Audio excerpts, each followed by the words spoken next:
Assalamualaikum warahmatullahi wabarakatuh. Tadi pun, alhamdulillahirrabbilalamin. Assalatu wassalamu ala asrofil anbiya'i wal mursalin wa ala alihi washabihi ajmain, amma ba'du. Halo, perkenalkan, nama saya Evi Fatmawati dengan nomor pokok mahasiswa 2211080037. Saya mahasiswi program studi bimbingan konseling pendidikan Islam dari Universitas Islam Negeri Raden Intan Lampung semester 3 kelas B. Di sini saya akan membuat video presentasi terkait dengan mata kuliah Filsafat Pendidikan Islam yang diampu oleh Bapak Ali Murtado MSI. Tujuan pembuatan video ini adalah untuk memenuhi tugas ujian akhir semester yang diampu oleh Bapak Ali Murtado dengan subtema Hakikat Sarana dan Prasarana dalam Pendidikan. Bagaimana video presentasinya? Mari kita saksikan berikut ini. Stay tune guys. Ya, sebelum kita mengetahui lebih jauh tentang hakikat sarana dan prasarana dalam pendidikan Islam, mari kita pelajari pengertiannya terlebih dahulu. Jadi, pengertian sarana dan prasarana dalam pendidikan yaitu jika sarana pendidikan merupakan semua fasilitas yang diperlukan dalam proses belajar mengajar, baik yang bergerak maupun tidak bergerak, agar pencapaian tujuan pendidikan dapat berjalan. Sedangkan prasarana pendidikan merupakan fasilitas yang secara tidak langsung menunjang jalannya proses pendidikan atau pengajaran, seperti halaman, kebun, taman sekolah, dan jalan menuju sekolah yang lancar, dan sebagainya.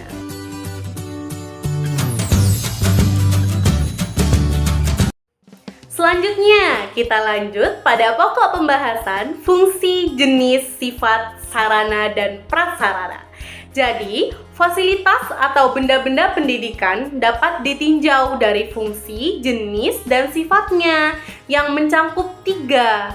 Yang pertama, ditinjau dari fungsinya, proses belajar mengajar, prasarana pendidikan berfungsi tidak langsung, kehadirannya tidak sangat menentukan. Termasuk dalam prasarana pendidikan ini adalah tanah, halaman, pagar, tanaman, gedung bangunan sekolah, jaringan, jalan, air, dan sebagainya. Sedangkan sarana pendidikan berfungsi langsung, kehadirannya sangat menentukan terhadap proses belajar mengajar, seperti alat pembelajaran, alat pelajaran, alat peraga, alat praktek, dan media pendidikan. Selanjutnya, yang kedua ditinjau dari jenisnya. Fasilitas pendidikan dapat dibedakan menjadi fasilitas fisik dan fasilitas non-fisik. Fasilitas fisik itu berwujud benda mati, sedangkan fasilitas non-fisik adalah sesuatu yang bukan benda mati. Yang ketiga, ditinjau dari sifat barangnya. Sarana dan prasarana pendidikan dapat dibedakan menjadi barang bergerak dan barang tidak bergerak, yang kesemuanya dapat mendukung pelaksanaan tugas. Selanjutnya, kita lanjut pada poin yang kedua, yaitu terkait manajemen sarana dan prasarana dalam pendidikan. Jadi, manajemen sarana dan prasarana dalam pendidikan ini sangat banyak, mulai dari perencanaan, penghapusan, dan lain sebagainya. Untuk mengetahui lebih lanjut, mari kita bahas. Yang pertama, ada perencanaan kebutuhan sarana dan prasarana pendidikan. Jadi, menurut Matin dan Nurhati Fuad mengungkapkan bahwa ada 2 hal yang harus dilakukan ketika akan merencanakan kebutuhan sarana dan prasarana pendidikan, yaitu yang pertama, menganalisis kebutuhan sarana dan prasarana yang ada, kemudian yang kedua, memproyeksikan sarana dan prasarana yang dibutuhkan di masa depan. Selanjutnya ada pengadaan sarana dan prasarana dalam pendidikan. Jadi, dalam konteks persekolahan, pengadaan sarana dan prasarana pendidikan merupakan segala kegiatan yang dilakukan dengan cara menyediakan semua keperluan barang dan jasa berdasarkan hasil perencanaan dengan maksud untuk menunjang kegiatan pembelajaran agar kegiatan pembelajaran dapat berjalan secara efektif dan efisien sesuai dengan tujuan yang diinginkan. Kemudian kita lanjut pada penyaluran sarana dan prasarana.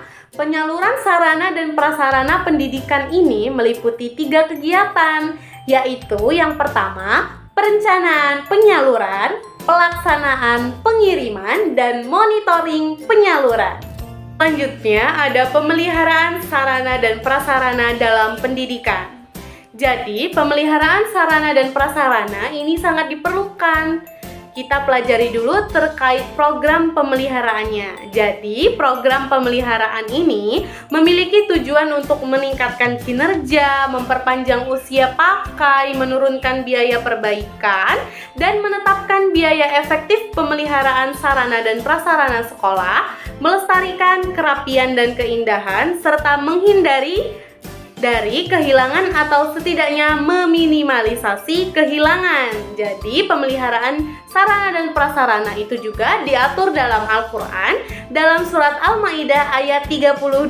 Jadi, di dalam surat Al-Maidah ayat 32 ini menunjukkan bahwa Islam mengajarkan umatnya untuk menjaga dan memelihara kehidupan serta menghindari kekerasan. Allah Subhanahu wa Ta'ala telah mengutus para nabi dengan segala ajarannya, termasuk mengajarkan untuk menjaga kehidupan dan menghindari perbuatan yang mungkar. Kita lanjut pada inventarisasi sarana dan prasarana pendidikan. Jadi, dalam inventarisasi ini juga meliputi 3 hal. Yang pertama ada pencatatan perlengkapan, yang kedua ada pembuatan kode barang, yang ketiga ada pelaporan barang. Selanjutnya ada penghapusan sarana dan prasarana.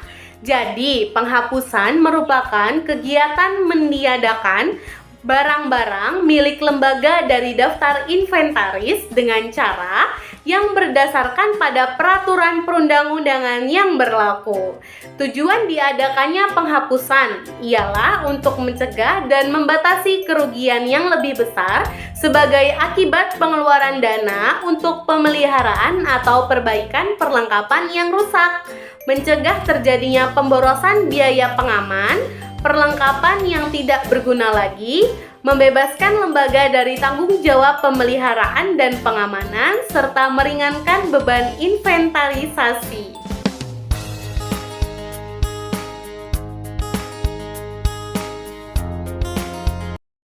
Nah, kita sampai pada poin yang terakhir, yaitu standar sarana dan prasarana. Jadi teman-teman, menurut International Standardization of Organization atau ISO, standar sarana dan prasarana yaitu antara lain ini meliputi banyak hal. Yang pertama, memiliki 3 laboratorium IPA, yaitu laboratorium fisika, kimia, dan biologi. Kemudian yang kedua yaitu memiliki perpustakaan yang memadai. Poin yang ketiga memiliki laboratorium komputer. Poin keempat ada akses internet. Kemudian yang kelima memiliki web sekolah. Kemudian yang keenam tersedia ruang kelas yang sesuai dengan rombongan belajar. Kemudian yang terakhir memiliki kultur sekolah yang memadai, bersih, bebas asap rokok, bebas kekerasan, dan rindang. Ya, selesai sudah presentasi yang dapat saya sampaikan kali ini. Kurang lebihnya saya mohon maaf dan kepada Allah saya mohon ampun. Dan untuk Bapak Ali Murtado, saya ucapkan terima kasih yang sebanyak-banyaknya selaku dosen pengampu mata kuliah Filsafat Pendidikan Islam yang telah banyak sekali memberikan ilmu pengetahuan. Dan kepada teman-teman semua yang telah menonton video ini, saya ucapkan terima kasih. Dan sebelum saya tutup, saya ada pantun, yaitu umur kakek sudah tua, namun tetap mencari kekasih. Semoga bermanfaat untuk semua. Cukup sekian dan terima kasih. Saya akhiri, wabila taufik wal hidayah. Wassalamualaikum warahmatullahi wabarakatuh. See you di next video. Bye-bye.